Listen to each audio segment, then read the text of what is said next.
ખૂબ જ ઉપયોગી 10 કિચન ટિપ્સ અને ટ્રિક્સ. દૂધ કેવી રીતે ગરમ કરવું જેથી ઉભરાડીને નીચે ન આવે. તમે દૂધને ધીમા તાપે ગરમ કરવા મૂકો છો તો ઘણીવાર એવું થાય ને નીચે પડી જતું હોય છે. તો એ સમયે તમે એક મોટા ચમચાને તપેલીના વચ્ચેના ભાગમાં મૂકી દો. જ્યારે દૂધ ધીમે ધીમે ગરમ થઈને ઉપર આવતું હશે, જ્યારે તે ઉભરાઈને નીચે ઢોળાઈ જતું હોવા મળશે નહીં, તો હવેથી તમે દૂધને ગરમ કરવા મૂકો તો પહેલાંથી જ ચમચો મૂકી દેજો. દૂધ નીચે પડશે નહીં. સીતાફળને કેવી રીતે સરળતાથી ખાઈ શકાય? સીતાફળ લઈ તેના 2 ભાગ કરી તેમાંથી જે મલાઈ હોય તે ઠળિયા સાથે એક બાઉલમાં કાઢી લો. અહીંયા સીતાફળની છાલ ન આવે તેનું ધ્યાન રાખવું. હવે એક મિક્સર બાઉલમાં તેને લઈને મિક્સરને ચાલુ બંધ કરો. અહીંયા એકસાથે ચાલુ રાખવું નથી, તમારે ચાલુ બંધ કરીને મિક્સરને ચલાવવાનું છે. હવે તમે જોશો તો તમારે ઠળિયા અને મલાઈ એકદમ જુદા થયેલા જોવા મળશે, જેથી તમે સરળતાથી સીતાફળ ખાઈ શકો છો. લસણને કઈ રીતે સાફ કરવું? લસણને 2 થી 3 મિનિટ માટે શેકી લેવાનું અને પછી તેને ઠંડુ થવા દેવાનું. ત્યારબાદ તેને આપણા બંને હાથની હથેળીઓથી મસળી લેવાનું. તો તમે ખૂબ જ ઝડપથી લસણને સાફ કરી શકશો. લીલા ધાણા કોથમીરને કઈ રીતે સ્ટોર કરવી? લીલા ધાણાની પાછળની ડંડીઓને કાપી લેવાના. પછી તેને ડબ્બામાં નીચે ટીશ્યુ પેપર પાથરી પછી માં ધાણા મૂકવાના. ત્યારબાદ તેની ઉપર ફરીથી ટીશ્યુ પેપર મૂકવાનું. ટીશ્યુ પેપરથી ધાણાને પૂરેપૂરું કવર કરી દેવાનું. તમે ટીશ્યુ પેપરની જગ્યાએ ન્યૂઝપેપર પણ લઈ શકો છો. ત્યારબાદ તેને એરટાઇટ ડબ્બામાંથી બંધ કરી દેવાનું અને પછી ફ્રીજમાં મૂકવાનું. આનાથી ધાણા લાંબા સમય સુધી ફ્રેશ રહેતા હોય છે. દૂધમાંથી જાડી મલાઈ કેવી રીતે કાઢી શકાય? દૂધને ઉકાળતા પહેલાં તપેલીમાં આપણે થોડું પાણી નાખીને ચારે બાજુથી ભીની કરી દેવાની છે અને પછી આપણે એમાં દૂધ ઉમેરવું. દૂધ ઉકાળીને ગરમ થઈને બહાર આવે એ પહેલાં જ ગેસને ધીમો કરી લેવાનો. અહીંયા દૂધમાં જે મલાઈવાળો ભાગ દેખાય છે તે કવરને તમારે તૂટવા નથી દેવાનું. કવર તૂટે નહીં તે રીતે ધીમા તાપે 15 મિનિટ સુધી થવા દો. જો મલાઈનું કવર તૂટી જશે તો મલાઈનું કવર જાડું નહીં થાય. દૂધ ઠંડુ થાય એટલે ફ્રીજમાં મૂકી દો. બીજે દિવસે તમે જોશો તો મલાઈ જાડી જોવા મળશે. પાણીને લઈને જ્યારે તમે કોઈ કડાઈમાં પાણીને ગરમ કરો છો તો તેની અંદર તમારે લીંબુના ટુકડા મૂકી દેવાના. પછી કોઈ વસ્તુ તેની ઉપર ગરમ કરવાથી જે પાણીનો સ્રાર આજુબાજુ જમા થઈ જાય છે તે જમા નહીં થાય અને આસાનીથી તમે સાફ કરી શકશો. લસણને દસ્તા વડે કેવી રીતે ખાંડવું?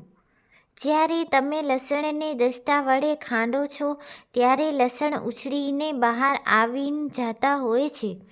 તો તમારે લસણની સાથે થોડું મીઠું એડ કરીને દસ્તા વડે ખાંડશો તો લસણ ઉછળીને બહાર નહીં આવે. ખારેકને સાફ કેવી રીતે કરવી?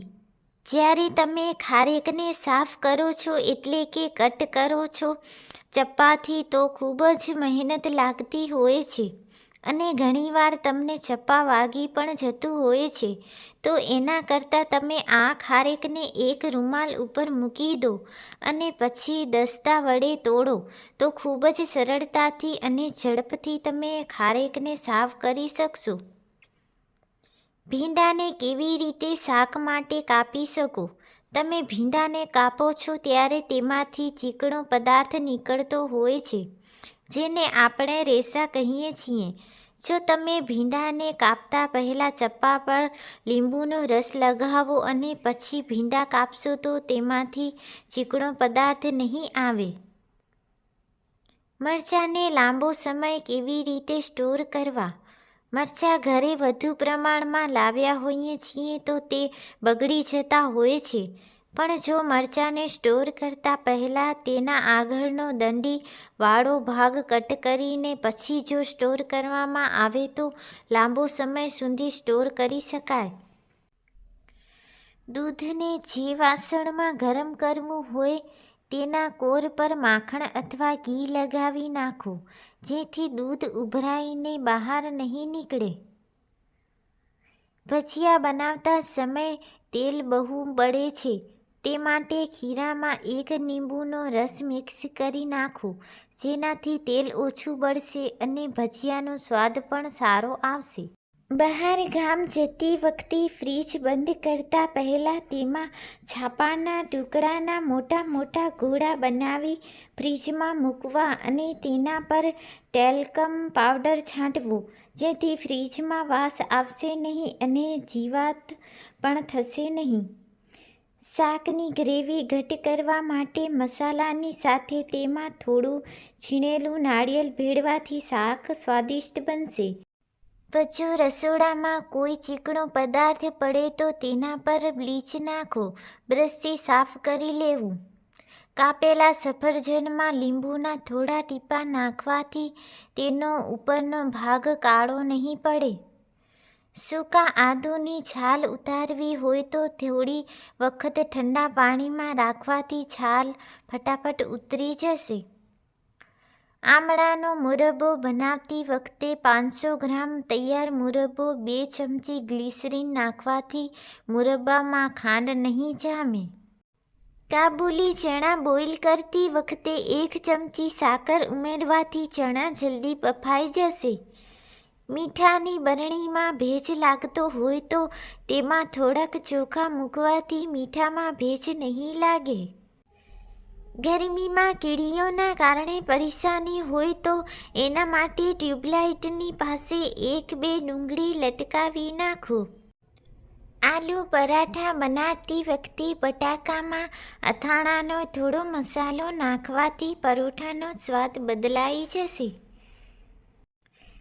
ઘરે બનાવેલ માખણમાંથી ઘી બનાવ્યા પછી પાછળ વધેલા મિશ્રણને ફેંકી ન દેતા અને ઠંડા પાણીમાં થોડીક વાર રહેવા દઈ 5-6 કલાક ફ્રીજમાં મૂકી રાખો.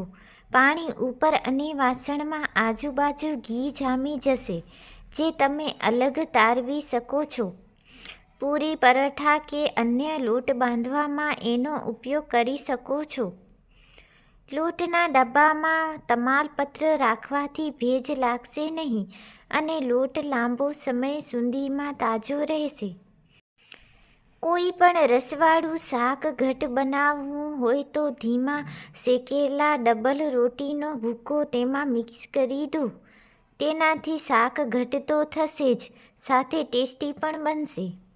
પૌષ્ટિક રોટલી બનાવવા માટે ઘઉંનો લોટ દળાવતી વખતે તેમાં 1 થી 5ના પ્રમાણમાં સોયાબીનના દાણા ઉમેરો.